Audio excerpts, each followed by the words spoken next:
Welcome back to the channel. It's me Simran Jahani, आपकी दीदी। तो फाइनली क्लास 10th आज हम पढ़ने वाले हैं। इस वीडियो के अंदर सारी की सारी पोएम्स हमारे बुक की, तो एक ही वीडियो में सारी पोएम्स कंप्लीट कर देंगे और ऐसे कंप्लीट करेंगे कि दोबारा इन्हें देखने की जरूरत नहीं पड़ेगी। एक एक स्टैंजा का एक एक एक्सप्लेनेशन और साथ में सारे word meaning everything I will crystal clear you. बस उसके लिए तुम्हें क्या करना है यार, जल्दी चैनल को सब्सक्राइब करो यार। तुमने अभी तक सब्सक्राइब नहीं कर रखा है, सब्सक्राइब कर दो जल्दी से चैनल को, और इस वाली वीडियो को जो है अटेंड करो मेरे साथ में। इससे पहले कि अगर चैप्टर्स नहीं पढ़े, यानी कि फर्स्ट फ्लाइट के चैप्टर अभी तक आपने नहीं पढ़े, फुटप्रिंट्स के चैप्टर अभी तक नहीं पढ़े, तो भाई कहाँ हो, पेपर आ गया है। मैंने फर्स्ट फ्लाइट का भी वन शॉट अपलोड कर दिया और आपकी फुटप्रिंट्स का भी, बिना कोई टाइम वेस्ट करे 1 से 1.5-2 घंटे जितने का भी वो वन शॉट है जाके चेक करो, ईयरफोन कान में लगाओ, एक कॉपी सामने रखो और कंप्लीट कर दो सभी चैप्टर्स को। आज ऐसे ही पोएम कर लेंगे। तो आज से मेरे चैनल को आप सब्सक्राइब करो, नोटिफिकेशन बेल को ऑन करो। सिर्फ ये नहीं, आपके इंग्लिश के पेपर तक डेली मेरे चैनल पे आपके लिए इंग्लिश का कुछ ना कुछ कंटेंट आएगा आपके बोर्ड एग्जाम में 100 आउट ऑफ 100 दिलवाने के लिए। तो विदाउट वेस्टिंग एनी टाइम, जिस स्टूडेंट ने अभी तक अपना नाम कमेंट नहीं करा है तो कमेंट में अपना नाम लिखो। जैसे हमारा ट्रेडिशन चल रहा है, हमारे वन शॉट लेक्चर्स के अंदर आप अपने नाम बताओगे, जिसे हम टेली करेंगे तुम्हारे इंग्लिश के रिजल्ट वाले दिन पे कि कितने बच्चों के आ गए हैं 95+ by studying from this one shot lectures. So let's start with the poem number 1। कौन सी हमारी पोएम? पोएम 1 है हमारी डस्ट ऑफ स्नो। तो स्टार्ट करते हैं अपनी पहली पोएम से। सो गाइस, हमारी पहली पोएम आती है जिसका नाम है डस्ट ऑफ स्नो और इसको लिखा है रॉबर्ट फ्रॉस्ट ने। तो ये जो पोएम है इसको हम समझ सकते हैं कि ये इतनी छोटी सी पोएम है बट इतना गहरा मीनिंग है इसका, और एग्जाम में क्वेश्चन इसके 5-5 4-4 नंबर के भी आ सकते हैं। तो पोएम में होता क्या है, जो हमारे पोएट है रॉबर्ट फ्रॉस्ट हिमसेल्फ, एक बारी ये चल के जा रहे होते हैं एक पेड़ के नीचे से जिसको कहा जाता है हेमलॉक ट्री, और उस पेड़ के ऊपर बैठा होता है एक कौवा और पेड़ पे थोड़ी थोड़ी बर्फ जमी होती है। जब ये उस पेड़ के नीचे से निकल के जाते हैं तो वो कौवा ऊपर हिलता है पेड़ की टहनी पे, तो कुछ बर्फ की छोटे से टुकड़े जो है, बहुत ही माइन्यूट लेवल की बर्फ इनके कंधे पे आके गिर जाती है और उनका मूड बहुत अच्छा हो जाता है। पहले उनका मूड अच्छा नहीं था जब वो वॉक करने निकले थे। अब ये चीज गहरा मीनिंग इसलिए कि सिंपल सा बर्फ ही तो गिरी थी, बट ये इसलिए है क्योंकि जो हेमलॉक ट्री है ना, उसको ये बाहर के देश वाले लोग कहते हैं कि ये गलत है, ये तो बैड है ट्री, ये तो मतलब मनूस टाइप का पेड़ है। और कौवे को यानी कि क्रो को काफी सारे, अगर हम बाहर के देश की सोसाइटी का देखें ना, तो ये लोग कौवे को भी अच्छा नहीं मानते हैं, ये सोचते हैं ये बैड हो, मैंने कौवा देखना मतलब कुछ गलत होने वाला है। बट रॉबर्ट फ्रॉस्ट ने कहा ऐसा कुछ नहीं है, सब हमारे ऊपर डिपेंड करता है कि हम चीजों को किस रूप में देखें। नेचर का तो कोई चीज ऐसा बैड मनहूस आप नहीं कह सकते हो, एंड छोटी छोटी चीजों का लाइफ पे कितना इफेक्ट पड़ सकता है ये देखो। उनके यहाँ पर बर्फ गिरी है और उससे उनका मूड अच्छा हो गया। पोएम समझ में आ गई? अब बस एक बार लाइन रीड कर लेते हैं। द वे अ क्रो, जिस तरीके से क्रो ने shook down on me, shook down मतलब गिरा दी मेरे पे, the dust of snow, dust of snow मतलब क्या हुआ, फाइन पार्टिकल्स छोटे छोटे स्नो के, from a hemlock tree, hemlock tree पे से, हैज गिवन माई हार्ट, उसने मेरे दिल को दिया, अ चेंज ऑफ मूड, मेरा मूड बदल गया, एंड सेव्ड सम पार्ट, अब ये लाइन इंपॉर्टेंट है, सेव सम पार्ट, और सेव कर लिया कुछ पार्ट को, ऑफ अ डे, उस दिन के, आई हैड र्यूड, जिसको मैंने र्यूड कर दिया था। र्यूड मतलब क्या हुआ, रिग्रेटेड, या फिर जो है बेकार कर दिया था जिसको मैंने, बिल्कुल ही। ठीक है जी। तो अब ये रहे हमारे वर्ड मीनिंग। क्रो क्या है, एक बर्ड है जिसको बैड ओमेंस के साथ एसोसिएट करा जाता है। शूक डाउन मतलब हुआ गिरना। डस्ट ऑफ स्नो क्या हुआ, स्मॉल स्नोफ्लेक्स जैसे कि होगी ना हल्की हल्की सी, जो सिंबलाइज करती है प्योरिटी नेचर की। ठीक है, ये सिंबलाइज करती है वो। और एक फ्लीटिंग मोमेंट, यानी कि एकदम से गिर गई ना, ये दिखाया जा रहा है कि कैसे छोटी छोटी सी चीजें भी आपकी लाइफ में एक बड़ा चेंज लेकर आ सकती है। हेमलॉक ट्री एक ऐसा ट्री है जिसको हम लोग सिंबलाइज करते हैं पॉइजन से, डेथ से, एंड पोएम ने इसमें जो है ना इसको ब्यूटी के लिए दिखा दिया नेचर की। फिर चेंज ऑफ मूड चेंज हो जाना, सेव करना मतलब सेव हो गया, रूड मतलब क्या हो गया, रिग्रेटेड। रूड का बस ये याद रखना, रिग्रेटेड हो गई ये वाली पोएम पूरी कंप्लीट। अब ये रहा इस पोएम का सेंट्रल आइडिया, तो इसको यहाँ से रीड करना है तो आप रीड कर सकते हो, but you don't have to worry guys. यहाँ अपनी आगे क्यों खराब कर रहे हो, जल्दी जल्दी इसको पढ़ के टेंशन क्यों ले रहे हो। मैंने आप लोगों के लिए, if you don't know, subscribe नहीं करा है चैनल को, रोज नहीं देख रहे हो वीडियोस को तो नहीं पता होगा, मैंने without charging you even a single penny आप लोगों के लिए बना दिया मोस्ट इंपॉर्टेंट क्वेश्चन, 10-10 हर चैप्टर के क्वेश्चंस के और पोएम के भी क्वेश्चन का पैक, और साथ ही के साथ में हर चैप्टर की समरी का पीडीएफ और सेंट्रल आइडिया पोएम के और पोएटिक डिवाइसेस का पीडीएफ। तुमने कोई बुक नहीं खरीदी है, नो नीड टू वरी। आपकी सिमरन दीदी यहाँ पे है, गूगल ड्राइव मैंने अपना नया बना दिया है, वहां पे सारे पीडीएफ लगा दिया। इतने बच्चे प्रिंट आउट निकलवा के उनसे पढ़ना शुरू कर भी दिया है। तो अगर अभी तक तुमने मेरा पीडीएफ से पढ़ना शुरू नहीं करा है और कल परसों भी अगर पेपर है ना, उठाओ ये पीडीएफ को डाउनलोड करो, इसके क्वेश्चन लगाओ, आएंगे 100 में से 100 नंबर। ठीक है, तो मेरा PDF डाउनलोड करो, वहां ये सेंट्रल आइडिया वगैरह सब मिल जाएगा। तो बुक की टेंशन नहीं लेनी है, बस कॉन्सेप्ट अंडरस्टैंडिंग की टेंशन लेनी है। अब आता है हमारी अगली पोएम जिसका नाम है फायर एंड आइस। तो फायर एंड आइस के पोएट कौन है, जल्दी लिखो कमेंट सेक्शन के अंदर। ठीक है, कौन है जल्दी लिखो, और वीडियो को लाइक नहीं करा तो लाइक कर दो। ठीक है, तो फायर एंड आइस के पोएट कौन है, हमारे फायर एंड आइस के पोएट भी रॉबर्ट फ्रॉस्ट जी ही हैं। तो तुम्हें रॉबर्ट फ्रॉस्ट की अच्छी सी स्पेलिंग मेरा मतलब होता है सही स्पेलिंग, लिखो कमेंट सेक्शन में, लिखो fire and ice Robert Frost और dust of snow Robert Frost, लिख दो। ये दोनों पोएम इन्हीं वाले पोएट ने हमारा लिखा है। चाहे आप किसी भी बोर्ड के स्टूडेंट भी, अगर कोई बच्चा देख रहा है ये video, I know CBSE board के स्टूडेंट देख रहे हैं, बट बाकी बच्चे भी देखते हैं, सभी को लिखने हैं ये चीज़ें कमेंट सेक्शन में। आप सबके पेपर के लिए इंपॉर्टेंट बातें मैं बता रही हूँ, और तुम CBSE वाले हो तो भैया घोट के पी जाओ इस लेक्चर को, बस यहीं से आएगा आपका पूरा का पूरा पेपर। अब आते हैं इस पोएम पे। इसमें क्या होता है, रॉबर्ट फ्रॉस्ट जी कहते हैं कि ऐसी सोसाइटी में बातें चल रही है कि दुनिया खत्म कैसे होगी। तो एक लोग कहते हैं दैट वर्ल्ड जो है खत्म होगा फायर से, ठीक है, और एक लोग कहते हैं वर्ल्ड खत्म होगा आइस से, यानी कि जो है आपको बर्फ से खत्म होगा। अब वो सब कैसे होगा, चलो पोएम पढ़ते हैं।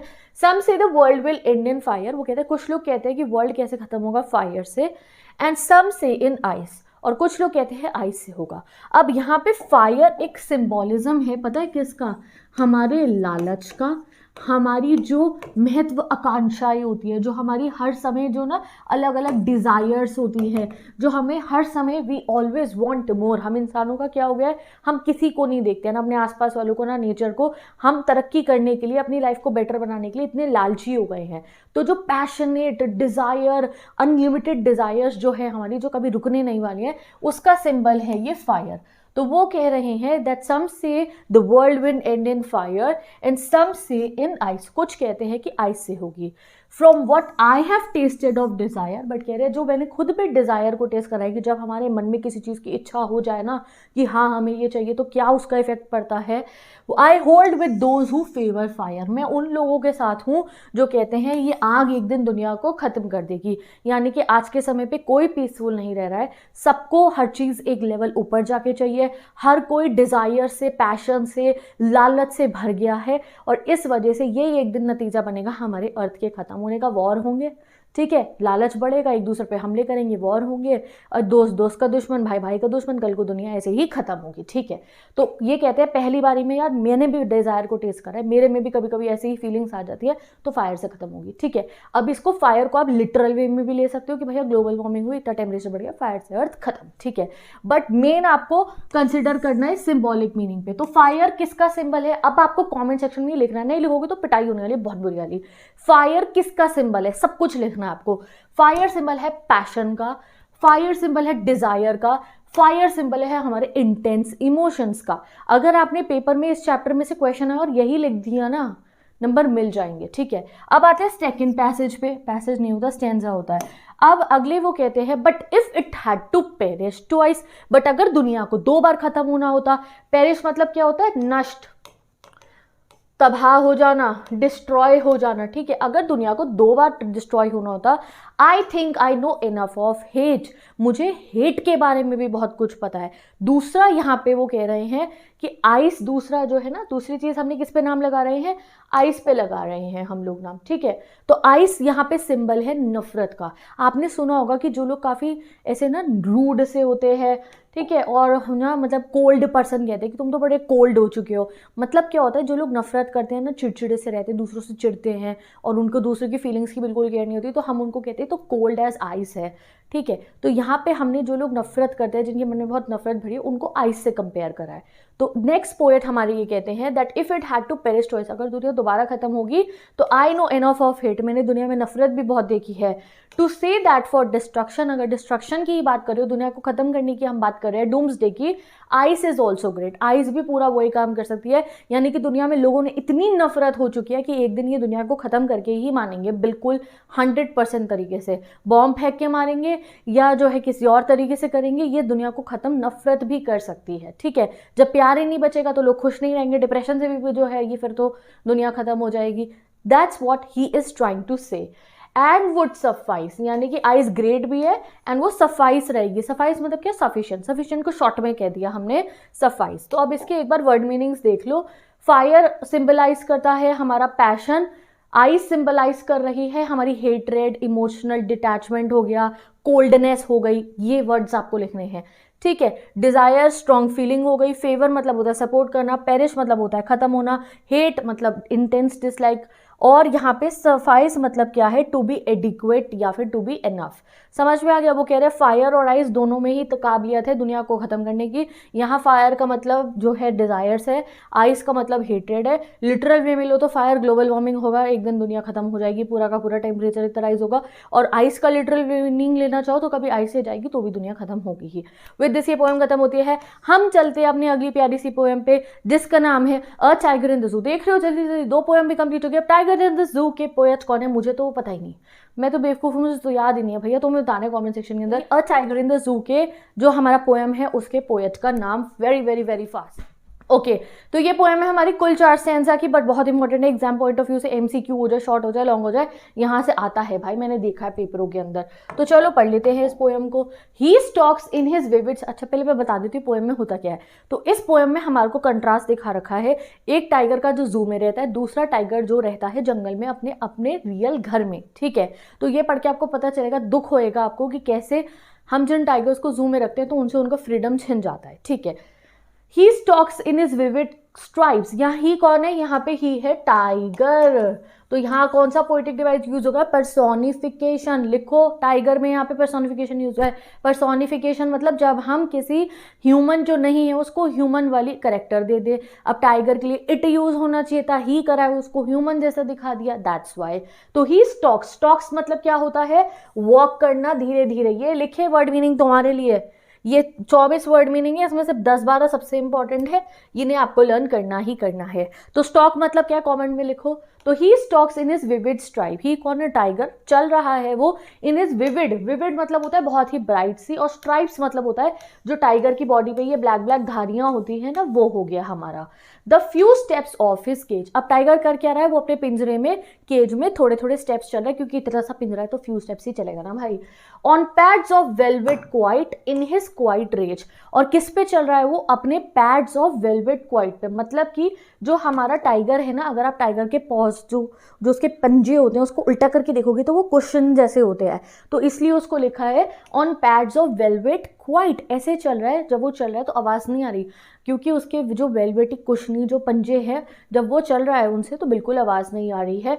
But in his quiet rage, but right now जब वो चल रहा है तो वो रेज में है। रेज मतलब होता है गाइस इंटेंस एंगर। वो चल तो हल्के हल्के रहा है बट अपने अंदर उसने दबा रखा है अपना गुस्सा। भाई टाइगर जो इतने बड़े जंगल का राजा है उसको आज हमने बंद कर रखा है उसके अंदर, तो उसमें जो भी रेज है वो अपना रेज, अपनी सारी पावर, अपनी सब कुछ जो उसकी हिम्मत है, करेज है, वो सब अब उसे दबा के बैठा हुआ है। क्या करे, यहीं यहीं घूमना पड़ेगा, ठीक है। कि अब ये आपको बता दिया जू वाले टाइगर का हाल। अब आते हैं हम जंगल वाले टाइगर का हाल देखने। अब वो कहते हैं ही should be lurking in shadow. भाई इस टाइगर को जिसको तुमने बंद करा है, ही should be lurking in shadow. भाई लर्किंग मतलब क्या होता है, लर्किंग मतलब होता है हाइडिंग। इसे तो जो है ना जंगल में जाके किसी घास फूस के पीछे छुप के बैठना चाहिए। Sliding through long grass near the water hole where the plum deer pass. इसे क्या करना चाहिए, he should be lurking in shadow, छुपना चाहिए। स्लाइड करना चाहिए लॉन्ग ग्रास से, स्लाइड मतलब क्या, हल्के से छुप के पीछे से निकल जाना चाहिए। नियर द वाटर होल, कहाँ पे, वाटर होल के पास पे, यानी कि एक ऐसा पॉन्ड हो जहाँ पे पानी इकट्ठा हो रखा हो, और उस वाटर होल के पास क्यों खड़ा होना चाहिए, क्योंकि वहाँ पे क्या आएगा, प्लम्प डियर। प्लम्प मतलब मोटा सा, डियर वही जिसको खाएगा ये मार के।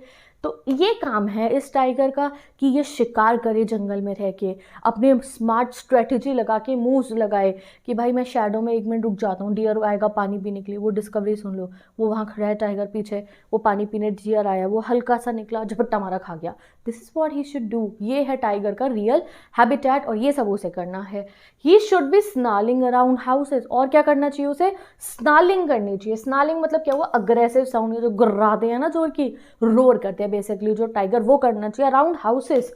कौन से houses, at the jungle edge, जो जंगल के किनारे पे घर बने हैं ना उनके लोगों के आसपास में जाकर रात को इसे ग्राउल करना चाहिए। Bearing his white fangs, bearing मतलब होना चाहिए दिखाना, मतलब क्या है इसका, दिखाना। ऐसे ही मुंह खोल के अपने वाइट फैंग्स, अपने बड़े बड़े सफेद दांत दिखाए। टेरराइजिंग द विलेज, जिसे देखकर विलेजर्स टेरराइज हो जाए। ये है उसकी पावर कि भाई वो बराबर में से निकल के चला गया तो तुम भैया हमारे तो पैरों तले जमीन निकल जाएगी, टाइगर आ गया, ठीक है, उस टाइप से। But he is locked in a concrete cell, but हमारा ये टाइगर ये सब नहीं कर पा रहा है। यहाँ नीचे पढ़ो, कॉन्क्रीट सेल मतलब क्या हुआ, सीमेंट से बड़ा हुआ जो उसका कमरा है, सेल वो जेल जो हो गया उसका। हिज स्ट्रेंथ बिहाइंड बार्स, उसकी जितनी ताकत है वो बार्स के पीछे ना। What is the meaning of bars, जो लोहे की रॉड है ना उसके पिंजरे की, वो। Stalking the length of his cage ignoring visitor, वो क्या करा, स्टॉक करा। स्टॉक मतलब क्या हुआ, वो चल रहा है लेंथ ऑफ हिज केज, देखो लेंथ ऑफ हिज केज मतलब इतना सा केज है उसमें चल रहा है, इग्नोरिंग विजिटर्स, और सभी विजिटर्स को वो इग्नोर कर रहा है। The last voice at night, he कौन हो गया, हमारा टाइगर ही हो गया जू वाला, ठीक है। आखिरी आवाज वो सुनता है रात को, द पेट्रोलिंग कार्स के, पेट्रोलिंग कार्स कौन सी, वो जो जू की गाड़ियां होती है जो चेक करने आती है ना कि कोई जू में तो नहीं है, सारे गेट्स बंद हैं, ऑल दैट गार्ड्स की। And stares with his brilliant eyes at brilliant stars, तो भाई अब रात को जब टाइगर इन द जू, बिल्कुल जू में बिल्कुल अकेला बैठा है, तो वहाँ उसकी बेचैनी दिखाई गई है कि आज वो क्या कर रहा है, वो बैठ के अपनी ब्रिलियंट आइज से, ब्रिलियंट मतलब चमकती हुई आंखों से, क्योंकि आपने देखा है कि टाइगर की या किसी भी जितने हमारे कैट हो गए, इन जानवरों की जो आंखें होती है वो रात को चमक रही होती है, तो वो अपनी चमकती हुई आंखों से चमकते हुए स्टार्स को देख रहा है। और स्टार्स कहाँ है, आसमान में है। वो क्या दिखा रहा है, फ्रीडम। तो कहीं ना कहीं ये चीज़ ये डोनेट करती है कि ये जो हमारा टाइगर जो जू में लॉक्ड है, केस्ड है, वो क्या मांग रहा है, वो फ्रीडम मांग रहा है। उसकी आंखें जो वो उसको देख रही है, कहीं ना कहीं वो प्रे करनी है कि वो भी एक दिन फ्री हो जाए और वो भी फ्रीली अपने जंगल में घूम पाए, ठीक है। तो ये इस स्टैंजा के साथ हमारी ये पोएम कंप्लीट होती है। अब जो पोएम है ना, उन पे इतने डीप क्वेश्चंस बन सकते हैं, इतने मीनिंगफुल क्वेश्चन बन सकते हैं कि तुम सोच भी नहीं सकते हो। तो वो सब 10 क्वेश्चन पैक में आपको मिल जाएंगे। There is no need to worry guys कि आपको लग रहा है कि दीदी हमें थीम नहीं आती, हमें टोन नहीं आती, मैंने सब उसमें बता दिया। और बाकी जो हमारा इंपॉर्टेंट क्वेश्चन के सेशंस रहेंगे वन शॉट वाले, उसमें मैं आपको कवर करा दूंगी, आंसर राइटिंग टेक्निक भी एंड ऑल दैट। तो चलो जल्दी से अब अपनी नेक्स्ट पोएम, अपनी अगली पोएम जिसका नाम है how to tell wild animals. बहुत ही मजाकिया सी पोएम है, सच कुछ है नहीं इसमें, जल्दी से इसे पढ़ लेते हैं। इस पोएम को लिखा है कैरोलिन वेल्स ने, कॉमेडी पोएम है ये, ह्यूमरस पोएम है। स्टैंजा वाइज एक्सप्लेनेशन स्टार्ट करते हैं इसका। तो पहले स्टैंजा में लिखा जाता है हमारे को, इसमें ना हमारे को पोएटेस ने क्या बताया है, पोएट कहना है वैसे, पोएट ने हमें क्या बताया इसके अंदर कि अगर तुम जंगल में जाओ तो किस तरीके से तुम वाइल्ड एनिमल्स को पहचान सकते हो। तो इन्होंने हर वाइल्ड एनिमल की, पहले लायन की, फिर टाइगर की, फिर अलग अलग बेयर की, और वो गिरगिट जो होता है उसकी, सबका ना डिस्क्रिप्शन दिया बहुत ही मजाकिया अंदाज में। तो चलो पढ़ते हैं। If ever you should go by chance, अगर तुम बाई चांस चले जाओ to jungles in the east, यानी कि हमारे यहाँ ईस्ट की तरफ की जो है जंगल्स में जाओ, and if there should to you advance, और अगर तुम्हारे सामने वहाँ पे आ जाए, एडवांस मतलब क्या आ जाए, तुम्हारे पास चलकर आ जाए, a large and tawny beast, large यानी बड़ा सा, टॉनी मतलब होता है लाइट ब्राउन और येलोइश कलर का, बीस्ट, बीस्ट क्या हो गया, जंगली जानवर, ठीक है।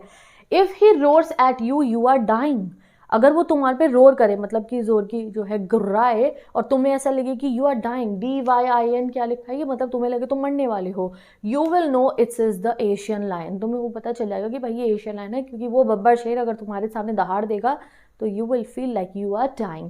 तो poet humorously suggests that if you encounter a large brownish lion roaring at you, it must be an Asian lion. ये इसका explanation हो गया, ठीक है। चलो अगले स्टैंजा पे चलते हैं। और if sometime when roaming around, अब तुम किसी दिन roaming मतलब ऐसे घूमते घूमते, a noble wild beast greased you, और तब अगर तुम घूम रहे हो तुम्हारे सामने एक नोबल वाइल्ड बीस्ट आ जाए और वो तुम्हें ग्रीट करे, तो नोबल मतलब होता है जैसे रॉयल्टी वाला, मैजेस्टिक बिल्कुल, और ग्रीट मतलब आके तुम्हारे से मिले, और जो है वो noble beast with black stripes on a yellow ground, और वो बीस्ट कैसा, उसकी काली काली स्ट्राइप्स हो और येलो ग्राउंड हो, यहाँ ग्राउंड मतलब क्या हो गया, बॉडी उसकी येलो हो। Just notice if he eats you, ध्यान रखना वो तुम्हें खाना चाहे। The simple rule may help you learn, एक सिंपल सा रूल तुम्हें याद रखना है, the Bengal tiger to discern, कि अगर तुम्हारे सामने ये आ जाए एक ऐसा सा बीस्ट, वाइल्ड बीस्ट जिसकी येलो बॉडी और काली धारियां हैं, और उसको देख लो तो याद रख लेना कि ये है हमारा बंगाल टाइगर। तो the simple rule may help you learn the Bengal tiger to discern, discern मतलब होता है आइडेंटिफाई करना या फिर रिकॉग्नाइज करना। तो वो कह रही है कि मैं तुम्हें बता रही हूँ कि अगर तुम्हारे ऐसे सामने आए तो ये मेरा रूल याद रखना कि ये कौन है, ये आइडेंटिफाई करने में तुम्हें हेल्प करेगा, ये है टाइगर। तो if a striped wild animal greets you, great you, क्योंकि नोबल होता है ना, जैसे राजा अच्छा तरीके से, राजा से हम मिलते हैं, राजा हमें नोबली ट्रीट करेगा, वैसे ही कहते हैं। अगर ऐसे तुम्हारे सामने आ गया तो समझ जाना वो कौन है, टाइगर है। You will recognise it as the Bengal tiger. The poet uses humour to describe dangerous situation. यहाँ पे ये चल रहा है। अब आते हैं स्टैंजा नंबर 3 पे। इफ स्ट्रोलिंग, फोर्थ स्ट्रोलिंग मतलब होता है वॉक करना कैजुअली, जैसे तुम शाम को चक्कर लगाने चलो ऐसे। If strolling fourth a beast you view, अब तुम्हारे सामने फिर से, बीस्ट मतलब है वाइल्ड एनिमल, एक और वाइल्ड एनिमल आ जाए। Whose hide with spots is peppered, जिसकी हाइड, हाइड मतलब होता है एनिमल की स्किन, देखो लिखा है वर्ड मीनिंग, वो पेपर्ड है। पेपर्ड मतलब होता है छिड़की हुई है, कवर्ड है बिल्कुल एक तरीके से। विद जो है क्या है अभी बता नहीं रखा। Whose hide with spots it's peppered, यानी कि जिसकी हाइड, जिसकी स्किन है वो पेपर्ड है किसी स्पॉट से, जैसे कि देख सकते हो ये कौन सा है। As soon as he left on you, और जैसे ही तुम देखोगे उसे, जैसे ही वो तुम्हारे पे झपट्टा मार के आ जाए, लेफ्ट मतलब होता है गाइस जम्प्ड क्विकली, झपट्टा मार के अगर वो तुम्हारे पे आ जाए, you will know it's leopard, तो वो लेपर्ड होगा। जैसे तुम चल के जा रहे हो, तुम्हारे सामने एक वाइल्ड एनिमल आए जो येलो से कलर की उसकी स्किन है और उस पर काले काले धब्बे हैं बहुत सारे, और वो तुम्हारे झपट्टा मार लेगा, तो तब समझ जाना वो कौन सा है, वो है leopard. It will do no good to roar with pain, अब वो कह रहे कोई झपट्टा मार के तुम्हारे पे आ जाएगा तो चिल्लाने की जरूरत नहीं है। ही विल ओनली लेप एंड लेप अगेन, वो तुम्हारे पे झपट्टा मारते रहेगा, कोई तरस वो नहीं खाने वाला है। ठीक है जी, तो चलो अब अगला स्टैंजा पढ़ते हैं हम। अगला स्टैंजा पे आता है। If you are walking round your yard, अगर तुम अपने गार्डन में, अपने आसपास के एरिया में घूम रहे हो, you meet a creature there, अब तुम्हें वहाँ पे देखो, अब ये चेंजेस है, अब यहाँ वाइल्ड एनिमल यूज नहीं हुआ है, बीस्ट यूज नहीं है, क्रीचर लिखा है, वहाँ तुम्हें आके एक क्रीचर मिल जाए। Who hugs you very very hard, और वो आके तुम्हारे को जोर की जप्पी पाले, ठीक है, इतनी जोर की पक्का से तुम्हें ऐसे यूं बिल्कुल बंद कर दे। Be sure it's a bear, वो कौन होगा, वो भालू होगा। If you have any doubts I guess, अगर तुम्हें कोई डाउट हो रहा हो, he will give you one more caress, वो एक और टाइट हग तुम्हारे को दे देगा। ठीक है, तो तभी जैसे हम कहते हैं ना, अब यहाँ पे वो ये इसको ह्यूमरसली दिखानी है, बट कई बार भालू ऐसे लोगों को पकड़ के मार देते हैं, और कई बार बाहर के देशों में आप देख सकते हो, इवन पहाड़ी इलाकों में भी भालू ना घरों के बाहर तक आ जाते हैं। दैट्स वाई वो सी सेइंग दैट वो यार्ड के बाहर आ जाएगा। अब अगले पे चलते हैं हम, स्टैंजा 5। दो to distinguish beast of prey, अब वो कह रही है अगर हम डिस्टिंग्विश यानी कि पहचानना हो, हमें डिफ्रेंशिएट करना हो बिटवीन बीस्ट ऑफ प्रे मतलब वाइल्ड एनिमल्स, अ नोवाइट माइस नॉन प्लस, नोवाइस, अ नोवाइस माइट नॉन प्लस, यही दो वर्ड मीनिंग है जो पूरे पेपर में पूछे जाएंगे आपसे इस पोएम में से। नोवाइस मतलब होता है एक नया जना जिसको ज़्यादा एक्सपीरियंस ना हो, नॉन प्लस मतलब होता है कंफ्यूज। तो कमेंट सेक्शन में लिखो नोवाइस मतलब न्यू कमर, न्यू एक्सपीरियंस वाला, और जो है नॉन प्लस मतलब क्या हुआ, कंफ्यूज। ठीक है, तो द क्रोकोडाइल यू ऑलवेज में टेल फ्रॉम द हाइनादस, वो कह रही है अगर आप न्यू कमर हो, वाइल्ड एनिमल्स की ज़्यादा जानकारी तो आप क्रोकोडाइल और हाइनास के बीच में कंफ्यूज हो जाएंगे। तो चलो मैं बता देती हूँ। हाइनास कम विद अ मेरी स्माइल, ये देख सकते हो आप, ये हाइना है, देख रहे हो ना कैसे ये हंसता हुआ सा लग रहा है, खतरनाक सा ऐसा लग रहा है शिकार करने जा रहा है, बट लिटिल बिट हंसी है इसके मुंह पे। But if they weep, but अगर वो रोने की लग रहे हैं, देख के लग रहा है रोने हैं, तो वो कौन है, क्रोकोडाइल है। ठीक है जी, तो वीप मतलब होता है टुकड़ा। अब आता है लास्ट वाला हमारा, a true chameleon is small, जो गिरगिट है वो छोटा सा है। अ lizard sort of a thing, ऐसा है छिपकली जैसा। He hasn't any years at all, कोई कान नहीं है उसके। If there is nothing on tree, अगर तुम पेड़ पे देखो और कुछ नहीं है, this is chameleon. You see, कौन है वो वही है कैमेलियन, क्योंकि कैमेलियन कैमोफ्लाज हो जाते हैं ना, यानी कि छुप जाते हैं, तो वही लिखा है। तो गाइज ये वाला हमारा सारा का सारा स्टैंजास कंप्लीट हो गए, बहुत सिंपल पोएम है विद वर्ड मीनिंग्स। अब चलो जल्दी से मूव करते हैं हम अपनी नेक्स्ट पोएम के ऊपर। कौन से है, द बॉल पोएम, ये बहुत इंपॉर्टेंट पोएम है हमारे पेपर के लिए। So let's begin the ball poem. अगर वीडियो को लाइक नहीं करा अभी तो जल्दी से लाइक कर दो, एंड सब्सक्राइब नहीं करा है चैनल को तो सब्सक्राइब भी कर दो। ओके गाइस, तो अब पढ़ते हैं हम अगली पोएम जो है हमारी दी बॉल पोएम। अब बॉल पोएम के पोएट कौन है, जॉन बेरीमन। लिखो जल्दी से कमेंट सेक्शन के अंदर, बॉल पोएम के पोएम के पोएट कौन है, जॉन बेरीमन है। ठीक है जी, चलिए पढ़ते हैं स्टैंजा नंबर 1 से। अब इस पोएम में क्या होता है, सिंपल, हमारे पोएट खड़े हैं एक गली में बच्चा बॉल से खेल रहा था। उसने क्या करा, ट्रैफिक वाले एरिया में बॉल से खेल रहा था इधर उधर, तो बॉल से खेल रहा है, बॉल ना उसकी नीचे गिर चल जाती है। ठीक है, कूदती बॉल बाउंस करती हुई जो है सड़क के किनारे जाती है। ये भाग रहा होता है उसके पीछे, सड़क के किनारे से वो सीधा पानी में जाके, वहाँ पानी की नहर जा रही थी, पूरा एरिया था वो पूरा, वहाँ हार्बर में जाके वो गिर जाती है। अब वो खड़े होकर अपनी बॉल को देख रहा है और हमारे पोएट उस बच्चे को देख रहे हैं, और वो ये सोच रहे हैं कि आज इसकी ये बॉल गिर गई है तो आज इसे पता चल रहा है रिस्पॉन्सिबिलिटी की, से अच्छे से खेलना चाहिए था बॉल से। गार्डन में खेल रहा, सड़क पे खेल रहा तो जाएगी ना इधर उधर। तो आज उसने पहली बार कोई चीज़ को खो के एक रिस्पॉन्सिबिलिटी सीखी है कि जिस चीज़ से प्यार करते हैं हम या तो उसे तरीके से रखे संभाल के, वरना वो खो जाएगी। एंड दूसरा वो मैसेज ये देते हैं कि उस बच्चे के थ्रू कि ऐसा नहीं है हमारी लाइफ में हम जिस चीज़ से प्यार करते हैं वो हमेशा हमारे साथ रहे, लॉस तो होता ही रहेगा। चलो पढ़ लेते हैं पोएम को। What is the boy now who has lost his ball? यानी कि अब क्या करेगा वो बच्चा जिसकी बॉल खो गई है। What is he to do? अब क्या करे बेचारा। I saw it go, मैंने खुद देखा है उसे जाते हुए। Merrily bouncing down the street and then merrily over there it is in the water। अब यहाँ पे यूज हुए हैं भर भर के पोएटिक डिवाइसेस। अब उन्होंने यहाँ merrily वर्ड लगा दिया। merrily मतलब होता है हैप्पीली और cheerfully। उन्होंने कहा वो जो बॉल थी merrily बाउंस करती हुई जो है, हंसते हंसते बाउंस करती हुई गिर गई जाके जो है स्ट्रीट पे और फिर चली गई पानी में। अब क्या भैया बॉल हंसती है? नहीं ना, तो ये पर्सोनिफिकेशन यूज हो गया, उसको ह्यूमन लाइक करेक्टर दे दिए। तो The boy watches helplessly as his ball bounces into the water. The poet wonders what he will do now। वो सोच रहे बेचारा क्या करे। वर्ड मीनिंग दो ही है, यहाँ पे पर्सोनिफिकेशन वाला पोएटिक डिवाइस यूज हुआ। भाई गई बॉल पानी में। अब आगे चलो पढ़ते हैं क्या लिखते हैं पोएट ने। नो यूज टू से oh there are other balls. अब वो कहते हैं कि मेरे को जाके मैं उस बच्चे को बोलूँ कि देयर आर अदर बॉल्स, बेटा दुनिया में और भी बहुत बॉल्स है, उसका फ़ायदा नहीं है। And ultimate shaking grief fixes the boy. एक बहुत ही ज़्यादा, अल्टीमेट मतलब हुआ फाइनल या कहो एक्सट्रीम, ग्रीफ मतलब क्या हुआ, दुख, उस बच्चे को ऐसा रोक दिया है उसने, वो बहुत परेशान खड़ा है वहाँ पे।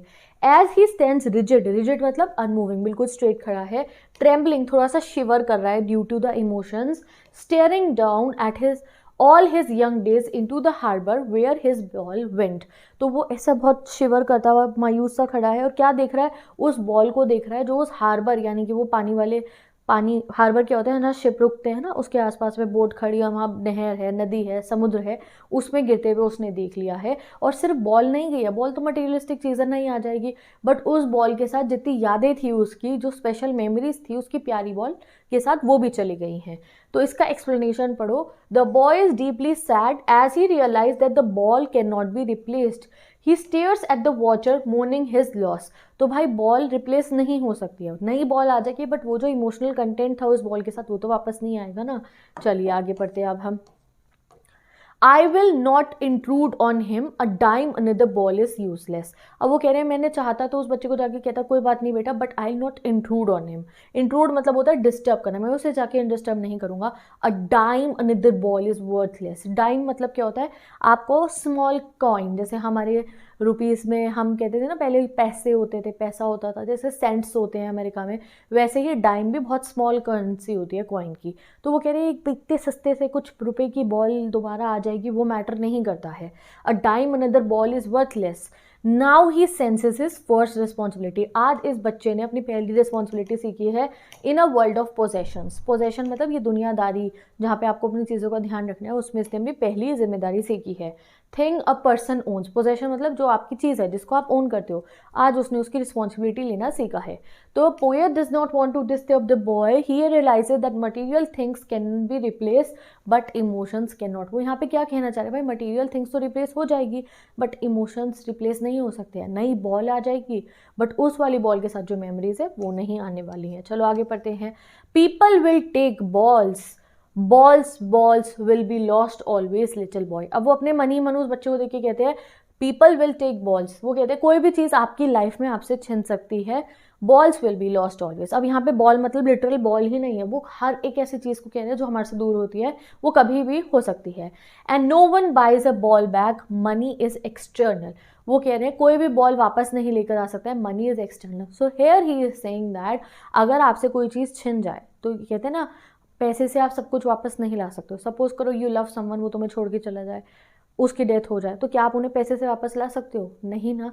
तो यही वो कह रहे हैं दैट इमोशनल लॉस अगर जो हमें फील हो रहा है वो उसके आगे पैसा भी नहीं आएगा अगर वो हमारा इमोशनल लॉस हो गया है तो। The poet teaches that losses are inevitable in life. और हम लॉस से ना बच नहीं सकते, जो होना है वो तो होगा। Money can buy objects but not emotions. ठीक है, अगला स्टैंजा पढ़ते हैं। अब वो कहते हैं he is learning well behind his desperate eyes. अब वो आज बच्चा जो डेस्परेट क्यों है, बॉल गिर गई पानी में इसलिए, वो लर्न कर रहा है द एपिस्टेमोलॉजी ऑफ लॉस। अब एपिस्टेमोलॉजी ऑफ लॉस का मीनिंग सबको कमेंट सेक्शन में कमेंट करना है, इस एग्जाम में क्वेश्चन आएगा। Understanding of losing something. Epistemology होती है मतलब ग्रेट स्टडी करना, बैठ के बहुत ध्यान लगा के बड़े लेवल की स्टडी करना किसी चीज़ को हम कहते हैं एपिस्टेमोलॉजी। तो वो कह रहे हैं आज इसने लॉस की, किसी चीज़ को खोने की पढ़ाई करी है इस बच्चे ने, आज इसे समझ में आ गया है कि कैसा लगता है जब कोई चीज़ खोती है, और इसे क्या समझ में आया उस पढ़ाई से, देखो पढ़ो। He is learning well behind his desperate eyes the epistemology of loss, how to stand up. आज उसे समझ में आ गया जब कोई चीज़ खो जाए तो कैसे स्टैंड करना है, मतलब कि अपने आप को कंट्रोल रखना है, इमोशन में रिकवर करना है, स्ट्रांग रहना है। knowing what every man must one day know and most know many days how to stand up। now finally वो कहते हैं ये वो लेसन है जो हर आदमी अपनी लाइफ में कभी ना कभी सीख लेता है, और वो लेसन सीखने के बाद उसको अपने आप को संभालना पड़ता ही है। तो यहाँ पे थोड़ी सी पोयम इमोशनल हो जाती है, सबकी ही लाइफ में कुछ ना कुछ खोता है उससे, ठीक है। अब पहले वो बुरा लगाते हैं, बुरा लगता है उन्हें, बट धीरे धीरे वो उसको समझ जाते हैं और रिकवर करते हैं। The boy learns an important lesson about loss, he must accept it and move forward just like everyone does in life. तो यहाँ पे वो जो है मूव फॉरवर्ड करने का ना गाइज आपको मैसेज दे रहे हैं कि कभी भी लाइफ में रिग्रेट्स मत रखो, बहुत रो मत, बहुत अपने आप को कसूरवार मत ठहराओ, और कोई चीज़ अगर आपसे दूर हो जाए तो आप परेशान होने के बाद अब आगे बढ़ो, एक जगह पे रुक के नहीं रहना है, आगे बढ़ते चलो। That's what he is saying. With this चलिए अगली पोएम पढ़ते हैं हम अपने। कौन सी पोएम है ये देखो, एक शॉर्ट सी समरी भी है क्या उन्होंने टीच करा है हमारे को इस पोएम के थ्रू, बाकी आपको PDF में मिल जाएगा। अगली पोएम कौन सी है, चलो अगली पोएम की स्लाइड चलाते हैं। ओके गाइस, तो अब पढ़ते हैं हम अमेंडा। ये पोएम से भर भर के क्वेश्चन आते हैं आपके पेपर के अंदर। सबसे फेवरेट पोएम है ये बोर्ड एग्जामिनर्स की, अमेंडा हमारे सिलेबस की। अमांडा एक छोटी बच्ची है जिसकी मम्मी उसे बहुत कुछ समझाती रहती है, और जैसे हमें कई बार लगता है मम्मी को हर समय, या जो भी हमारे गार्जियन होते हैं उन्हें हर समय टोकना ही आता है, ये कर लो ये कर लो ये कर लो, तो ये अब मम्मी की बार बार बताए जाने से चीज़ों के परेशान हो गई है। अब ऐसा नहीं है कि इसकी मम्मी कुछ नहीं कहती है, ये फालतू में परेशान हो रही है, वो थोड़ा ज़्यादा टोक टकाई करती भी है। तो अब ये इतनी परेशान हो चुकी है कि इसे मेंटल पीस चाहिए, और उस मेंटल पीस के लिए कभी ये सोचती है कि भाई मैं जो है किसी एक वीरान आइलैंड पे चली जाऊँ, मरमेड बन जाऊँ और अकेले रहूँ, कोई मुझे टावर में बंद कर दे सबसे ऊपर वाली मंजिल पे रपुंजल की तरह, और मैं कभी उस टावर में से बाहर नहीं निकलूँगी। कभी सोचती है मैं अनाथ ही हो जाऊँ, मैं सड़कों में घूम लूँ, इससे अच्छा इन लोगों के साथ रहने से। ऐसी ऐसी बातें ये बेचारी बच्ची सोचती है। दैट मीन्स बिल्कुल इसकी साइकोलॉजी अब खराब हो चुकी है and she need some space. तो चलो पढ़ते हैं। Don't bite your nails, Amanda. Don't hunch your shoulders, Amanda. Stop that slouching and sit up straight, Amanda. अब पता चल रहा है कि ये बात कोई बड़ा इंसान ही कह रहा है, अमांडा को कोई गार्जियन प्रोबेबली नहीं, मोस्ट प्रोबेबली नहीं है, हम यही कहते हैं इसकी मम्मी है, ठीक है। तो don't bite your nails Amanda कह रही है, वो कह रही है हंच मत करो, शोल्डर हंच मतलब ऐसे यूँ ऐसे करके ऐसे अजीब तरीके से शोल्डर्स मत करो अपने। स्टॉप दैट स्लाउचिंग, स्लाउचिंग मतलब होता है ऐसे यूँ लेजी होके बैठना। सिट अप स्ट्रेट अमांडा, ऐसे वो उसको कह देती है, ठीक है जी, समझ गए। अब अमांडा को जैसी उसकी मम्मी ये कहती है तो वो पैरेंथीसिस में चली जाती है। पैरेंथीसिस मतलब होता है भाई अपने मन ही मन में वो ये सोचती है, मन ही मन में वो सोचती है there is a languid emerald sea, pink से है स्टैंजा, ये एक्सप्लेनेशन है वर्ड मीनिंग। लैंग्वेड मतलब होता है रिलैक्स, धीरे धीरे जिसमें पानी चल रहा हो ना, वैसा एक समुंदर हो। Where the sole inhabitant is me, जहाँ पे सोल यानी कि एक अकेली, इनहेबिटेंट मतलब रहने वाली कौन हूँ मैं, और मैं वहाँ पे कैसे रहूँगी, एक मरमेड की तरह, और उसमें ड्रिफ्ट करूंगी। ड्रिफ्ट मतलब होता है फ्लोट करूंगी स्लोली स्लोली, ब्लिसफुली, ब्लिसफुली मतलब खुशी से। तो एमरल्ड मतलब क्या हुआ, एमरल्ड होता है ग्रीन कलर, एमरल्ड एक पत्थर होता है, तो emerald is a bright colour का ग्रीन कलर। सो राइट नाउ इसके लिए एमरल्ड सी क्या है, एक फ्रीडम है, एक वे ऑफ एस्केप है। एग्जाम में आएगा what does emerald sea symbolise, freedom, a way of escape. उसको क्या चाहिए, उसे अकेलापन चाहिए, तो आज वो ये चाह रही है एक पानी का बड़ा सा समुंदर बन जाए ग्रीन कलर का, मैं उसमें चली जाऊंगी एक मर्मेड बनकर, वहाँ घूमती रहूंगी, दैट्स इट, ठीक है। ये इसकी इमेजिनेशन है। She wants to be alone and enjoy peace without anyone controlling her. अब अगले स्टैंजा पे आते हैं। Did you finish your homework Amanda. अब अगली कमांड इसकी मम्मी से देती है, डिड यू क्वेश्चन कर दिया, did you finish your homework Amanda, did you tidy your room, मैंने कि अपना रूम साफ कर लिया। I thought I told you to clean your shoes Amanda. अब मम्मी कहती हैं कि जूते पॉलिश नहीं करे एंड ऑल दैट। अब अमांडा को फिर से जो है ट्रैप फील होने लगता है कि फिर से अब मुझे टोक टकाई मेरी मम्मी ये कहना शुरू कर दिया है। अब वो कहती है आई एम एन ऑर्फन। अब अपने दिमाग में सोचती है इमेजिनेशन में कि मैं एक ऑर्फन बन जाऊँ। ये क्या सोचती है अमांडा कि अमांडा के पेरेंट्स ही ना और ये अनाथ हो जाए अमांडा। रोमिंग द स्ट्रीट, और मैं सड़कों पे घूमूं। I patterns of dust with my hushed bare feet. तो वो कह रही है अब मैं पैटर्न, यानी कि ना पैटर्न बनाना मतलब क्या हुआ, शेप्स बनाऊंगी मैं ज़मीन के ऊपर, मिट्टी के ऊपर, अपने बेयर फीट, अपने नंगे पैरों से। तो मम्मी तो कह रही है जूते पॉलिश कर रही जा रही है, मैं मिट्टियों में घूमूं, खेलूं नंगे पैर, और उनमें जो है शेप्स बना रही हूँ, कोई मुझे कोई कुछ कहने वाला ना हो, कोई हो ही ना, मेरे मम्मी पापा ही ना हो, ये सोच रही है। The silence is golden, the freedom is sweet. अब ये चीज़ कि उसको कोई कुछ कहने वाला नहीं होगा, शी विल बी अनाथ ही, उसको उससे प्रॉब्लम नहीं है, शी विल बी ऑर्फन, उससे प्रॉब्लम नहीं है उसको, कह रही है नहीं, वो साइलेंस गोल्डन होगा कि पीछे से कोई आगे मुझे कुछ नहीं कह रहा होगा, ये करो, और वो फ्रीडम मेरा स्वीट होगा, बहुत ही अच्छा होगा वो फ्रीडम मेरे लिए। Don't eat that chocolate Amanda. अब फिर उसकी मम्मी का नेक्स्ट आ जाता है स्टैंजा में, उनको वही कहना, don't eat that chocolate Amanda, remember your acne Amanda. Amanda अपने पिंपल्स का तो ध्यान रखो, will you please look at me when I am speaking to Amanda. अब आंटी कहती है मेरी भी शक्ल को देख तो लो जब मैं बात कर रही हूँ। नाउ अमांडा को डांट पीट रही थी चॉकलेट खाने के लिए, पिंपल्स के लिए एंड ऑल दैट। अब अमांडा क्या सोचती है, अब अगेन ये ऐसी फालतू बातें सोचेगी अपने दिमाग में कि भाई मुझे सब तंग कर रहे हैं पे। अब ये सोचती है आई एम रेपुंजल, मैं कौन बन जाऊँ, Rapunzel. I have not a care, और मुझे दुनियादारी की परवाह ही ना हो। रपुंजल कौन है, रपुंजल डिज्नी की भी एक प्रिंसेस है, ठीक है, आप देखते हो रपुंजल बेसिकली एक फेरी टेल है जहाँ पे एक लड़की होती है, उसके मैजिकल हेयर्स होते हैं, और उसको जो है एक औरत एक बड़े से टावर में बंद कर देती है। अब वो उस टावर में अकेली रह रही होती है, but due to her magical hairs वो उसकी सीढ़ी बना के नीचे उतर के आती है और शहर में घूमती है और अपने फ्रेंड्स बनाती है। तो अब ये अमांडा कह रही है कि मैं रपुंजल बन रहा हूँ, मुझे बंद कर दो भाई ऊपर वाले उस टावर के अंदर, और मैं तो कोई फ़र्क नहीं पड़ेगा मुझे, तो मुझे वहाँ बंद कर दोगे तो। Life in tower is tranquil and rare. जो वो टावर की ज़िंदगी होगी ना मुझे अकेले जो बंद करने वाली, वो ट्रैंक्विल मतलब होता है काम, और रेयर मतलब मेरे लिए काफ़ी यूनिक और स्पेशल होगी, ठीक है। I will certainly never let down my bright hair, कह रही है मैं तो कभी ऐसे बालों को नीचे ना अपनी सीढ़ी बना के नहीं उतारूंगी कि भाई मैं इससे उतर के चलता हूँ, मैं खुश रहूँगी अकेले उस टावर के अंदर भी। So she is ready to be alone rather than spending time with the family. इतना ज़्यादा गाइज वो परेशान हो चुकी है। अब इसको ना आप कैसे लिखो कि Amanda prefer isolation because she finds peace in solitude. अब लास्ट स्टेंजा आता है हमारा, stop that sulking at worlds Amanda. अब उसकी मम्मी फिर कहती है अमांडा सल्किंग मत करो, ठीक है, मतलब कि ऐसी मूडी बन के मत बैठो, you are always so moody Amanda, anyone would think that I nagged at you Amanda. अब उसकी मम्मी कहती है देखो अमांडा तुम ऐसी हरकतें क्यों कर रही हो, इतना मूड ऑफ करके बैठी हुई हो, चिड़चिड़ी सी हो के, अगर कोई तुम्हें देखेगा तो वो सोचेगा आई नैग्ड एट यू, मतलब मैं तुम्हें रोज़ डांटती हूँ और तुम्हें टोकती रहती हूँ। और यहाँ पे उन पोएट हमारी पोएम को ख़त्म कर देते हैं। तो यहाँ पे आपको क्या समझ में आया कि उसकी मम्मी उसे टोक टकाई भी करी और फिर वो जो है परेशान हो रही है, तो उसको कह रही है कि बेटा तुम परेशान क्यों हो रही हो। दैट्स मीन्स कि इस पोएम में काफ़ी गहरा मीनिंग है और इसके काफ़ी गहरे गहरे इंपॉर्टेंट क्वेश्चन भी है। सो इस वाले पोएम को हमने कंप्लीट कर लिया। इसका क्वेश्चन आंसर पैक डाउनलोड करो, सारे क्वेश्चंस को जरूर पढ़ना। पोएटिक डिवाइसेस भी जो है वीडियो देखो, वन शॉट आ गया पोएटिक डिवाइसेस का। चलिए अब हम स्टार्ट करते हैं अपनी अगली पोएम को, जो है हमारी आई थिंक सो हमारी अगली पोएम है द ट्रीज, बट उसको हम सबसे एंड में करेंगे, पहले बाकी पोएम्स को कंप्लीट करते हैं। ओके गाइस, तो अब अगली पोएम जो हम पढ़ने वाले हैं वो है फॉग पोएम, और दुनिया की सबसे छोटी पोएम में से एक इसको आप कह सकते हो। 3 लाइन की पोएम है, 4 लाइन की पोएम, और इस पोएम में हमारे पोएट ने कंपेयर करा है कोहरे को, यानी कि जो फॉग होता है जो सर्दियों में आता है उसको, एक कैट से, ठीक है। यानी कि जिस तरीके से कोहरा आता है रात को, आपको पता नहीं चलेगा, आप अंदर बैठे हो और जैसे ही आप बाहर जाओगे डिनर करके आपको दिखेगा कि कोहरा आ गया है। जैसे बादल आते हैं, बारिश आती है तो गरजने की आवाज़ आती है, पता चलता है, बट नेचर का जो ये फिनोमेना कोहरा है कब आता है कब जाता है पता नहीं चलता। सिमिलरली जो किटी कैट होती है वो भी ऐसे ही करती है। बिल्ली तुम्हारे घर में आ जाए, दूध पी जाए, कुछ करते तुम्हें भनक नहीं लगी, ऐसे धीरे धीरे आके बैठ जाती है।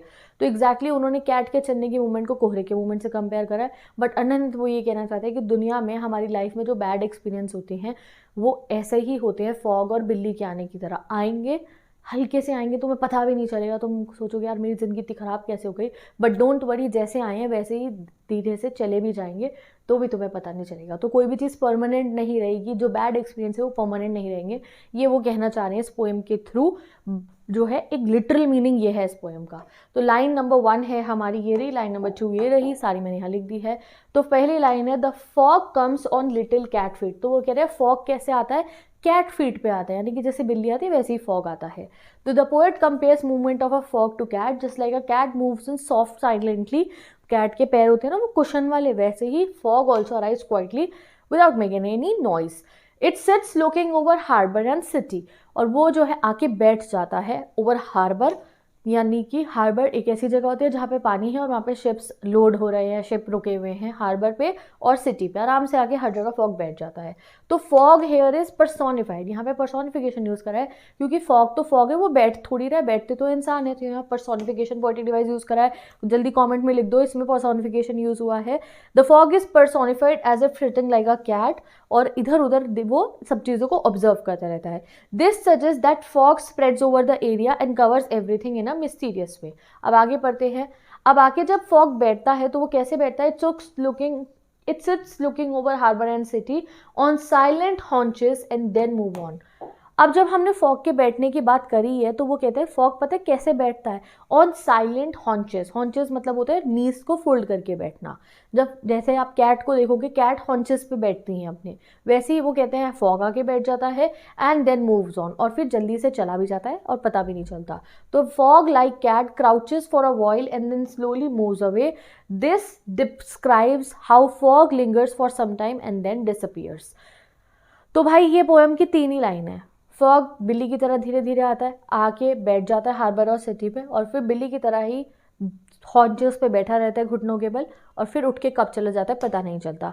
अंडरनेथ मैं आपको बता सकती हूँ कि इस पोएम का लिटरल मीनिंग है हमारे बैड एक्सपीरियंस है। वो कह रहे हैं जो भी कुछ बुरी चीज़ें होंगी जैसे आई हैं वैसे चली जाएंगी। वर्ड मीनिंग देख लो। फॉग पता है कि आपको क्या होता है? हॉन्चेस मतलब क्या होता है? Back legs of an animal. यहाँ पे मतलब है जैसे ऐसे यूँ पैर मोड़ के बिल्ली बैठ जाती है और चल जाती है, उस टाइप से। हार्बर जहाँ पे शिप रुकते हैं, and silent without any noise. ये कुछ इसके पोएटिक डिवाइसेस है। मेटाफर है। फॉग को हमने कंपेयर करा है कैट से, ठीक है। पर्सोनिफिकेशन यूज़ हुआ है हमारा। आप कह सकते हो फॉग जो कह रहे हैं ना, कम्स एंड वो आके बैठ जाता है। इस सब चीज़ों में इमेजिनरी बहुत ज़्यादा यूज़ हुई है आपके दिमाग में। जब मैं फॉग बोल रही हूँ तो कोहरा भी आपको दिख रहा है आता हुआ, और कैट आपको बाहर जाती हुई दिख रही है, ठीक है। कहा ना, जैसे मैंने कहा बिल्ली उठ के चली गई, आ जाएगी तुम्हारे दिमाग में एक इमेज जिसमें बिल्ली उठ के जा रही है, ठीक है। सो समरी ये हो गई इसकी सिंपल सी। और फिर आप क्वेश्चन बैक में से क्वेश्चन देख लेना। चलिए अगली पोएम पढ़ते हैं अपनी, the tale of Custard the dragon, ठीक है। पोएम इतनी लंबी है बट है बहुत आसान सी, ठीक है।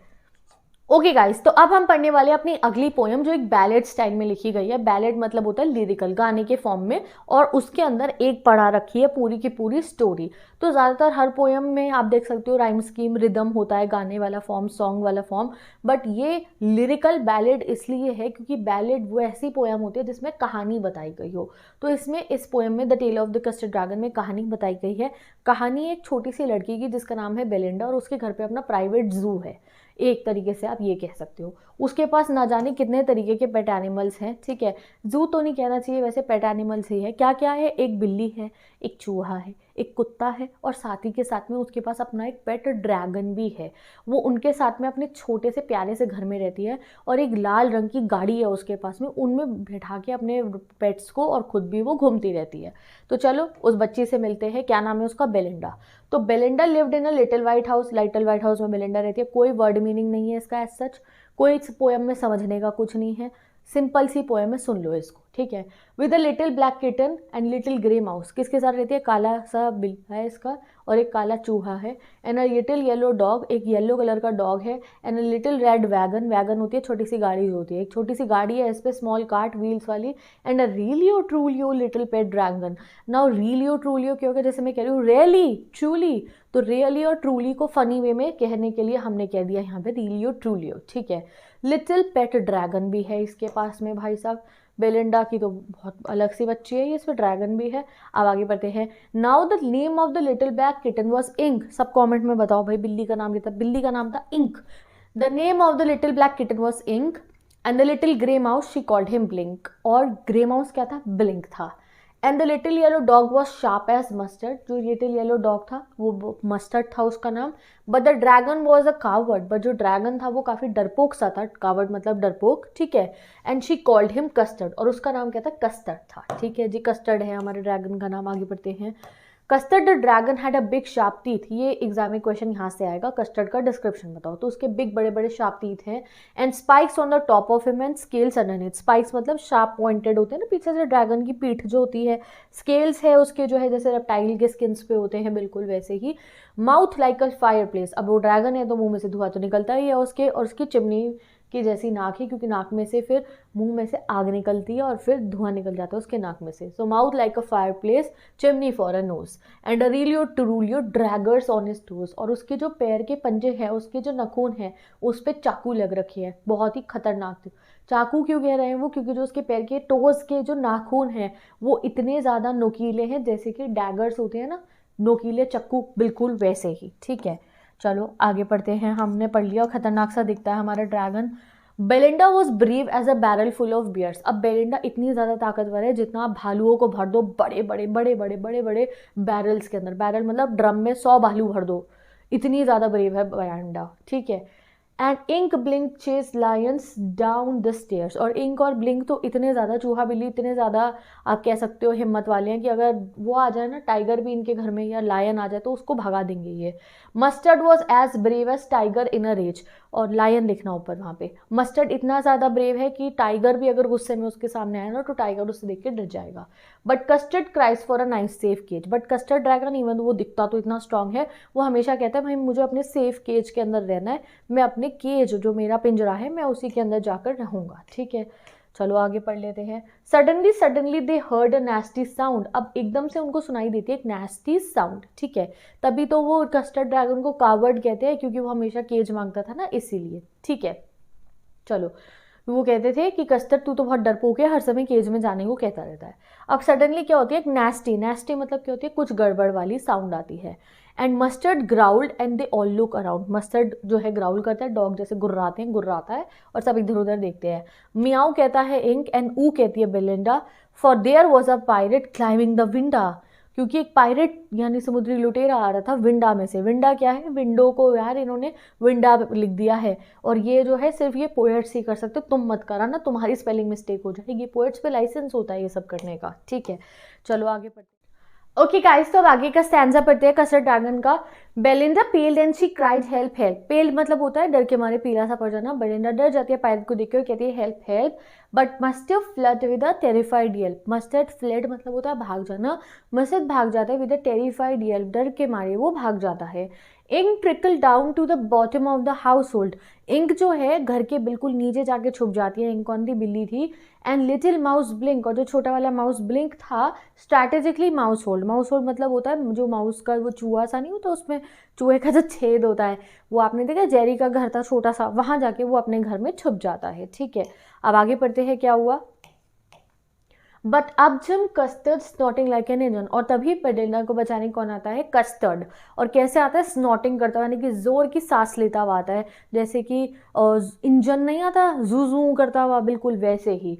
Clash his tails like iron in a dungeon, ठीक है, क्लैश कर रही थी उसकी टेल, जैसे वो आता है जैसे आयरन करेगा डंजन में। अब आयरन करेगा डंजन में होता क्या, डंजन होता है प्रिजन। अब तुम जेल की दीवारें देखोगे, वो जो उसका जेल का दरवाजा देखोगे तो वो रॉड का बना होता है लोहे की, उस पर अगर तुम लोहे का डंडा यूं चलाओगे तो कट कट कट कट आवाज़ आएगी। तो वैसे ही जब हमारा कस्टर्ड ड्रैगन आया है तो ऐसी आवाज़ें आ रही हैं जैसे कि बिल्कुल तबाही सी मच गई हो, इधर इधर इधर ऐसी आवाज़ें आ रही हैं। With a clatter and clank and jangling squirm, clatter clang jangling ये साउंड वर्ड्स हैं, ये दिखा रहा है कि ऐसे जोर जोर की जो है आप कहो जैसे वो बस है ना, मैं कह रही हूँ हथौड़ा बजा रहे हैं हम आयरन के ऊपर ही, ऐसे टंग टंग टंग ऐसी आवाज़ें आ रही हैं हमारे कस्टर्ड के आने पे। He went at the pirate like a robin at a worm, और आता है और वो पायरेट पे ऐसे जाके झपट्टा मारता है जैसे रॉबिन बर्ड यानी कि जो चिड़िया होती है वो कीड़े को खाती है। ठीक है, चलो आगे देखते हैं क्या होता है। The pirate gaped at Belinda's dragon, gape मतलब होता है बहुत ध्यान से देखना, पायरेट देखता है मतलब गेप मतलब मुंह खोल के देखता है, हाँ ऐसे, हाँ ये क्या है, ऐसे वो परेशान हो जाता है देखिए कि भाई इसके पास ड्रैगन है। And gulped some grog from his pocket flagon, ठीक है, पॉकेट फ्लैगन। अब वो क्या करता है, गल्प करता है यानी कि एकदम से एक घूंट में पी जाता है, अपने पॉकेट में से एक फ्लैगन निकालता है यानी कि एक छोटी सी बॉटल निकालता है जिसमें क्या था, ग्रॉच, ग्रॉच होता है अल्कोहलिक ड्रिंक, शराब आप कह सकते हो, वो पीता है। He fire 2 bullets but they miss, वो 2 बुलेट फायर करता है बट वो मिस हो जाती है। And custard गॉबल्ड him every bit, और फिर कस्टर्ड आता है और उसको खा लेता है। ठीक है जी, आगे पढ़ते हैं क्या हुआ। Belinda embraced him, mustard licked him, अब जब बचा लिया हमारे कस्टर्ड ड्रैगन ने, ये स्टैंजा 4 नहीं आगे का है, सॉरी नंबरिंग गलत हो गई है। अब बेलिंडा उसको जोर की हक कर लेती है और मस्टर्ड आके उसे लिक करता है। No one mourned for his pirate victim, किसी को पायरेट की कोई परवाह नहीं होती है। Ink and Blink in glee did great, Ink और ब्लिंक खुश होते हैं, ग्ली मतलब होता है हैप्पी होना, और वो ग्रेट करते हैं, गोल गोल घूम रहे होते हैं, ठीक है। Word meanings are given here guys. Around the dragon that ate pirate, वो खुश हो रहे होते हैं कस्टर्ड के लिए, ठीक है। अब 1 मिनट बाद ही क्या हो जाते हैं, अपनी लाइन पे आ जाते हैं, इन्हें कोई शौक नहीं है कस्टर्ड को थैंक यू करने का, तारीफ करने का। फिर वही लोग हैं, एक दिन थैंक यू करा, अगले दिन वही, जैसे हमारे आसपास में लोग होते हैं ना, कुछ अच्छा काम कर दो उनके लिए, एक दिन तो सही रहते हैं, अगले दिन उसी ढर्रे पे, वैसे ही ये लोग हैं। But presently up spoke little dog mustard, अब एकदम से मत बोलता है हमारा डॉग जो मस्टर्ड है, and I would have been twice as brave if I would have been flustered, मैं तो इससे भी 2 गुना ज़्यादा ब्रेव हूँ कस्टर्ड से, वो तो मैं फ्लस्टर हो गया था ना उस समय पे, फ्लस्टर मतलब होता है कंफ्यूज हो गया था। एंड अप स्पोक इंक, अब इंक भी आता है बोलने और बिंक भी आती है बोलने। We would have been 3 times as brave we think, हम तो 3 गुना ज़्यादा ब्रेव हैं इससे, कस्टर्ड से, ठीक है। And Custard said I quite agree that everybody is braver than me, but Custard बहुत समझदार है, वो इनसे बहस नहीं करता, कहता है आई क्वाइट एग्री, तुम सब मेरे से ज़्यादा जो है ब्रेव हो। अगला क्वेश्चन पे चलते हैं, अब हम अगले स्टैंजा पे चलते हैं। Belinda still lives in her little white house, अभी भी बेलिंडा व्हाइट हाउस में रहती है अपने छोटे से ब्लैक किचन, इंक के साथ, ब्लिंक के साथ, ड्वेलो डॉग के साथ और रीलियो टूलियो ड्रैगन के साथ में। सेम वो फर्स्ट 2 स्टैंजास रिपीट हुए हैं। अभी भी Belinda barrel full of bears इतनी स्ट्रांग है। इंक और ब्लिंक आज भी लायंस को भगा देते हैं। मस्टर्ड अभी भी टाइगर किसी जैसा ही जो है, मस्टर्ड अभी भी टाइगर को डरा सकता है, चाहे टाइगर कितने ही गुस्से में हो। And Custard keep crying for a nice little safe cage, और बट कस्टर्ड तो अभी भी ये नहीं है कि कस्टर्ड ने पायरेट को खा लिया तो वो टशन में आ गया, नहीं, अभी भी वो अपने नाइस सेफ केज में ही रहना चाहता है। तो विद दिस ये पोएम भी कंप्लीट होती है। अब अपनी नेक्स्ट पोएम को पढ़ते हैं हम, जिसका नाम है the trees, and for an gradually पढ़ेंगे एंड पूरी पोएम का भी सिलेबस कंप्लीट हो जाएगा। सो गाइज अब अपनी नेक्स्ट पोएम पढ़ते हैं द ट्रीज। ये पोएम बहुत लेंदी लगती है स्टूडेंट्स को, but there is no need to worry, बहुत ही प्यारी सी पोएम है ये और इतना इंपॉर्टेंट मीनिंग है इसका। ये पोएम को लिखा है एंड्रीन रिच ने, जो एक ऐसी पोएट है जिन्होंने बहुत सारी पोएम्स में ना फेमिनिज्म का जो है एग्जाम्पल दिए हैं और फेमिनिज्म पे पोएम्स लिखी हैं। अब ये जो पोएम द ट्रीज है, इसको आप 2 वे में पढ़ो। एक तो हम पढ़ेंगे कि जो ट्रीज है, जैसे हम लोग अपना घर पे इतने सारे इंडोर प्लांट्स लगाते हैं, पेड़ भी लगा लेते हैं, बट फॉरेस्ट में तो डिफॉरेस्टेशन हो रही है, पेड़ तो और जंगल जो है उनके अंदर तो पेड़ बच ही नहीं रहे हैं। तो आज पेड़ों ने मिलकर डिसाइड करा कि भाई अब हम इन लोगों के घरों में नहीं रहेंगे, हम अपने असली घर में जाते हैं। असली घर इनका कौन सा है? जंगल है। हम जा रहे हैं भाई अपने असली घर में। तो हम एक जर्नी पढ़ेंगे हमारे पेड़ों की, जो घर के अंदर बंद है उनके बाहर जाने की, जंगल तक। अब इसको अगर हम दूसरे सेंस में देखें तो यहाँ पे वो इनडायरेक्टली पेड़ों को एसोसिएट कर रही हैं औरतों के साथ, वुमेन के साथ, क्योंकि बहुत समय हमारी सोसाइटी में ऐसा रहा कि औरतों को आज़ादी नहीं थी, उनको हक नहीं मिलता था। जो मेल है, जो आदमी थे हमारे समाज के, वो लेडीज़ के ऊपर जो है ऑपरेशन भी कर रहे थे, उन्हें आज़ादी भी नहीं दे रहे थे। बट एक टाइम आया, आज के समय पे आप देखो we are having so much freedom. एक टाइम था वोटिंग राइट्स भी नहीं थे वुमेन के पास में। तो वो जो पूरी जर्नी रही वुमेन के सैक्रिफाइसेस की और कैसे वो बाहर आई वर्ल्ड में, वो हम पढ़ने वाले हैं। तो आपको मैं ये पोएम साइड बाय साइड, ऐसा नहीं है बहुत देर लगेगी, एक लाइन पढ़ा दूंगी आपको वुमेन वाली, इससे मीनिंग में एक पढ़ा दूंगी ट्रीज वाली, तो बहुत जल्दी से हम इसे कंप्लीट कर लेंगे। तो डरने की जरूरत नहीं है कि बहुत कोई मुश्किल पोएम है। तो the trees inside are moving out into the forest. अब जो ट्रीज थे इनसाइड, इनसाइड मतलब हो गया जो घर के अंदर थे, दे वर इनसाइड द हाउस, जो थे वो बाहर जा रहे हैं इनटू द फॉरेस्ट, वो जंगल में जा रहे हैं। कौन से फॉरेस्ट में जा रहे हैं? उस फॉरेस्ट में जा रहे हैं that was empty all these days, जो अभी तक खाली पड़ा था, जिसको हमने डिफॉरेस्टेशन से खाली कर दिया था। Where no bird could sit, वो उस फॉरेस्ट में जा रहे हैं जहाँ पे चिड़िया परेशान है क्योंकि उनके लिए पेड़ ही नहीं बचे जहाँ पे वो घोंसला बना पाए। नो इंसेक्ट हाइड, वो उस फॉरेस्ट में जा रहे हैं जिसमें जड़ें ही नहीं बची जहाँ पे इंसेक्ट जाके अपना घर बनाएंगे। एंड उस फॉरेस्ट में जा रहे हैं where no sun bury its feet in shadow. Feet मतलब हुआ गाइज यहाँ पे जो सन की रेज होती है ना, जो सन की किरणें होती हैं उससे। अब देखो फॉरेस्ट के अंदर अगर पेड़ ही नहीं होगे तो सन वहाँ पे जब धूप देगा अपनी, तो वो धूप से क्या होता है, फोटोसिंथेसिस करते हैं पेड़ पौधे। बट अब क्या करेगा, सन का काम ही क्या रह गया बेचारे का, फॉरेस्ट के अंदर पेड़ तो मिल ही नहीं रहे उसको अपनी धूप देने के लिए। सन रेज जो होती है, आपने देखा सन रे पेड़ पे पड़ती है और पीछे शैडो बन जाएगी पेड़ों की। ये पेड़ है, पेड़ के ऊपर धूप की रेज आई और पीछे बनेगी शैडो। अब शैडो बन ही नहीं पा रही है क्योंकि जो हमारा सन है वो अपनी रेज किसके ऊपर डालेगा? तो no sun bury its feet in shadow.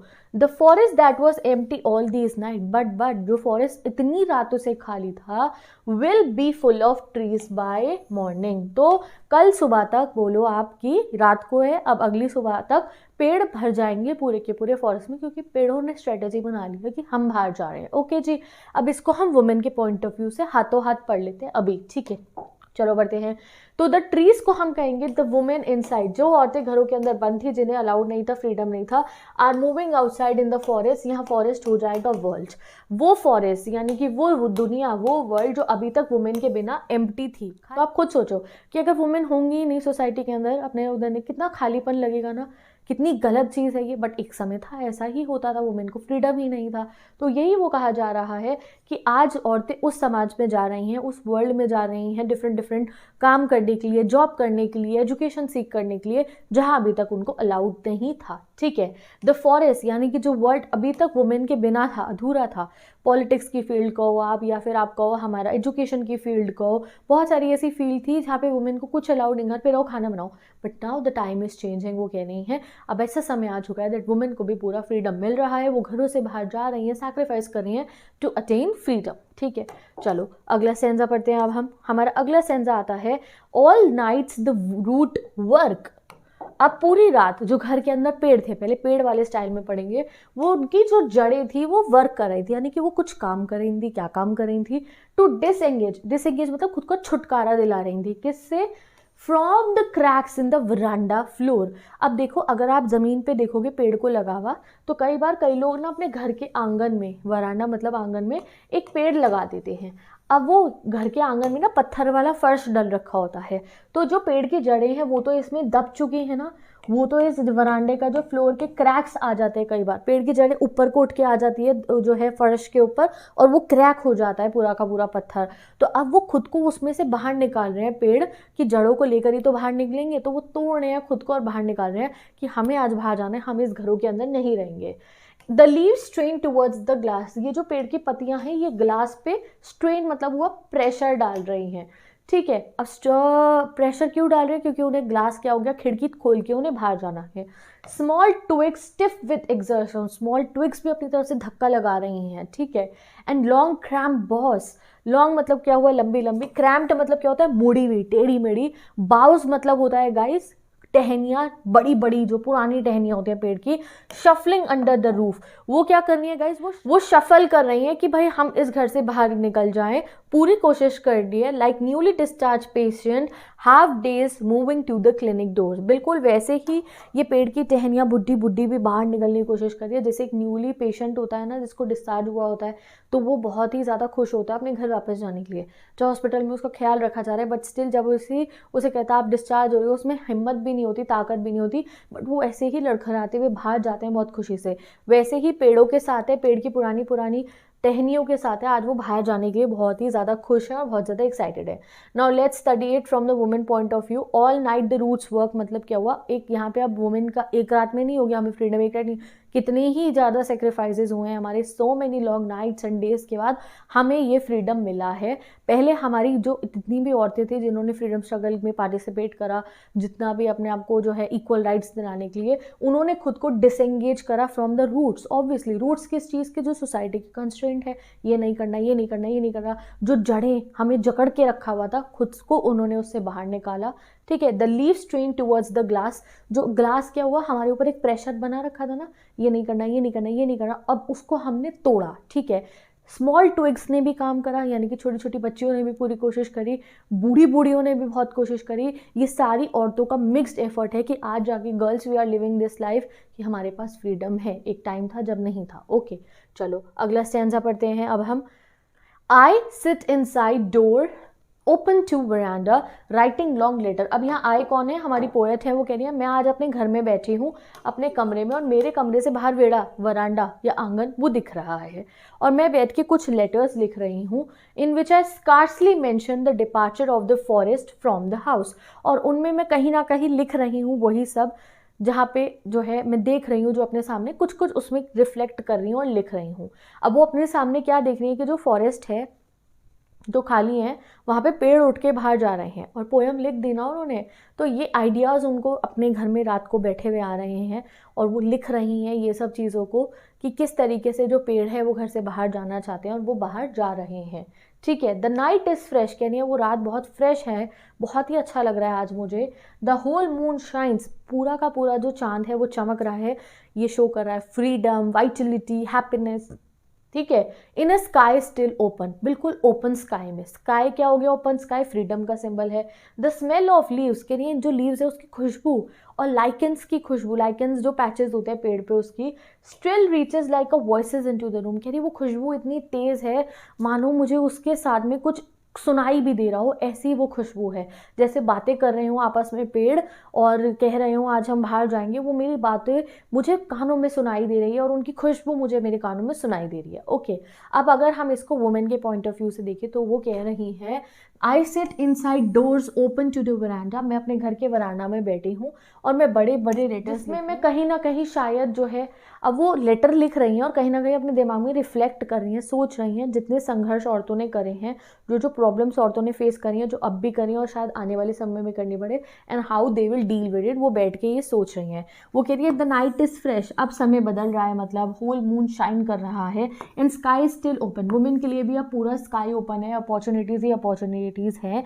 And the smell of leaves and lichen, यानी कि सभी औरतों ने जितने भी काम किए हैं, ठीक है, तो उसको उन्होंने कहा है experiences. Smell of leaves and lichen आप कह सकते हो हर औरत का एक्सपीरियंस जिसने अपने आप को आज़ादी दिलाने के लिए या फिर आपको अपना हक के लिए लड़ाई करिए कह रही है, वो सब मैं अपने दिमाग में सोच रही हूँ और वो मेरे कानों में एक वॉइसेस की तरह आ रही है।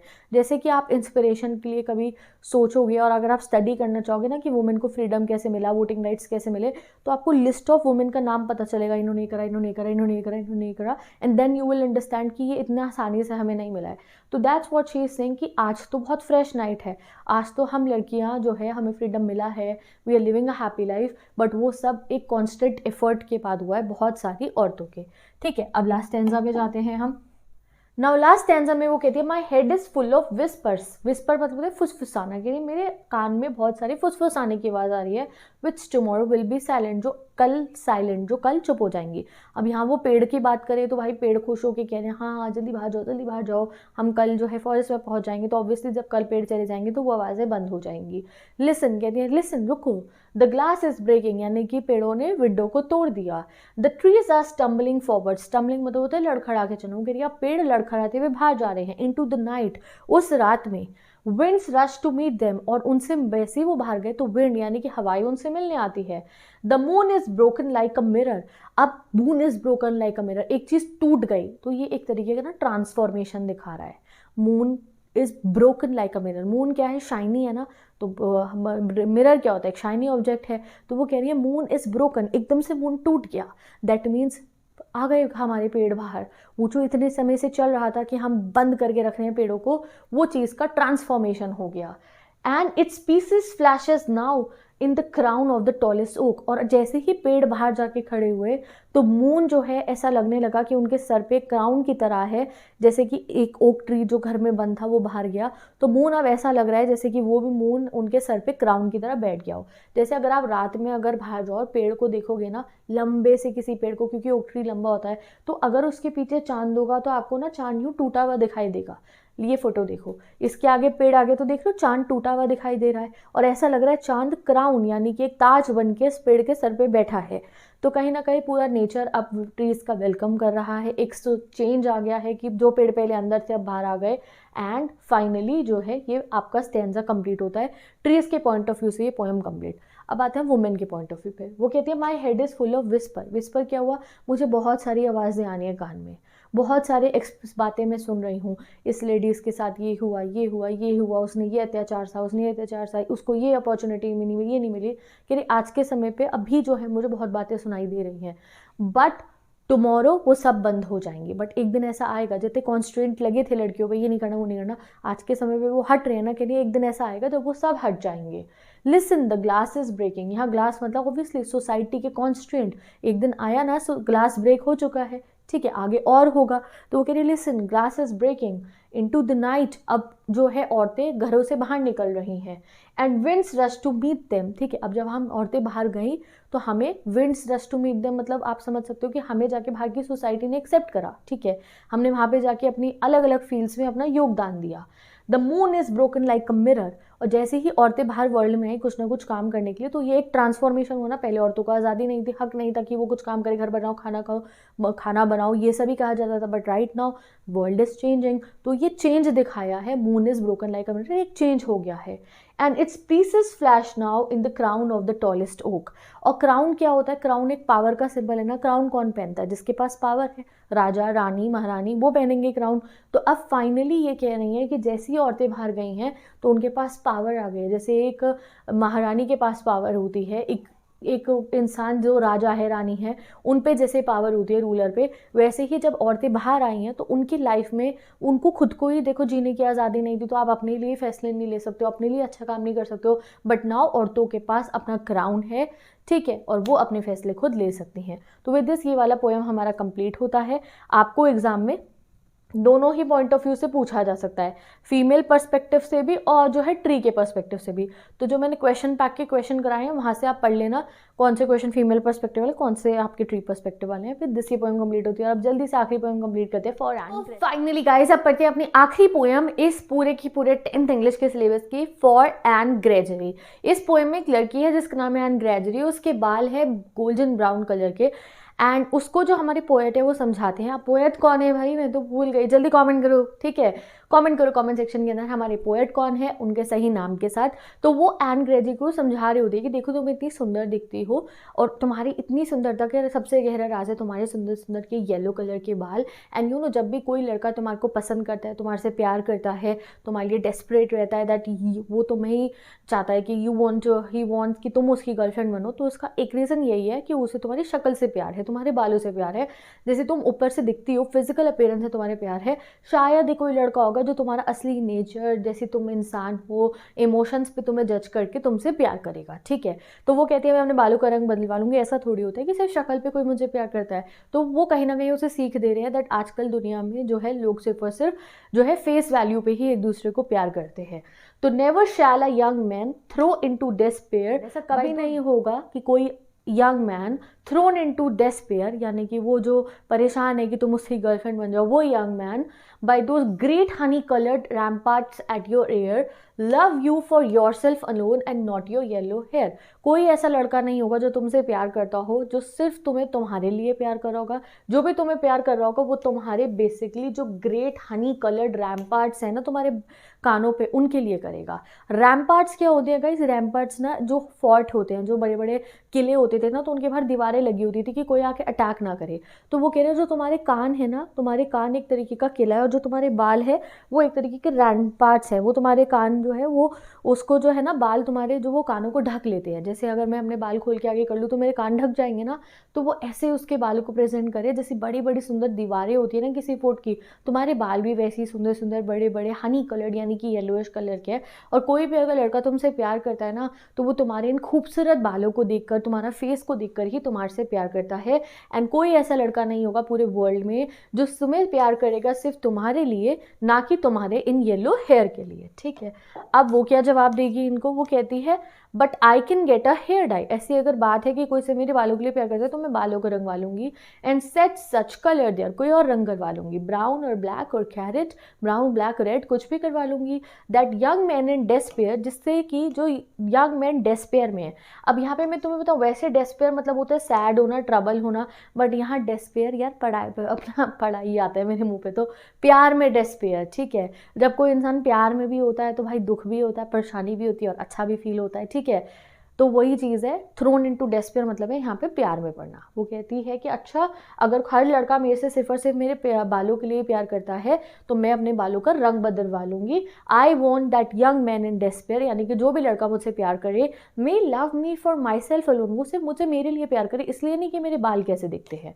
चलो अब वो उसे रिप्लाई क्या करते हैं? वो कहते हैं I heard an old religious man but yesternight declare, कहते हैं पता तुम्हें, मुझे एक ओल्ड रिलीजियस मैन, एक बहुत पढ़े लिखे और समझदार धार्मिक आदमी ने मुझे कल रात को ही बताया था, येस्टर नाइट, यानी कि कल रात को ही बताया था that he found a text to prove that only God my dear could love you for yourself alone, कि उसको एक टेक्स्ट यानी कि एक रिटन डॉक्यूमेंट, एक प्रूफ मिल गया था कि सिर्फ और सिर्फ भगवान जी ही हैं जो हमें प्यार कर सकते हैं उस बेसिस पे कि हम असली में कैसे इंसान हैं, and not your yellow hair. तो वो कह रहे अगर तुम दुनिया में ढूंढने निकलने जा रही हो कि कोई तुम्हें ऐसे मिल जाए जो तुम्हारे लुक्स पे तुम्हें जज नहीं करेगा, प्यार नहीं करेगा, बल्कि तुम कैसे इंसान हो, तो ऐसा नहीं होगा। या तो वो गॉड हैं और दूसरे हमारे मम्मी पापा हैं जो हमें विदाउट हम कैसे दिखते हो हमें प्यार करते हैं। इसके वर्ड मीनिंग भी एंड इसकी जो पूरी समरी है वो पीडीएफ जो मैं लगा रही हूँ डिस्क्रिप्शन बॉक्स में, guys go and download that PDF. वहाँ पे हर पोएम का stanza wise explanation, poetic devices and question pack को डाउनलोड करो। चाहे आप लोगों का फर्स्ट राइट के फर्स्ट चैप्टर्स जितने भी हैं, हमारे फुटप्रिंट्स के चैप्टर, इसका सबके मैंने पीडीएफ बना के गूगल ड्राइव पे लगा दिए। Go and download it, question pack के क्वेश्चंस करो एंड चैनल को सब्सक्राइब कर लो। कोई क्वेरीज है तो अभी भी पूछ सकते हो, एंड डेली आके जितने भी सेशंस मेरे चैनल पे चल रहे हैं उन्हें अटेंड करते रहना, जिससे कि 10th इंग्लिश में आप अच्छे नंबर लेकर आ पाओ।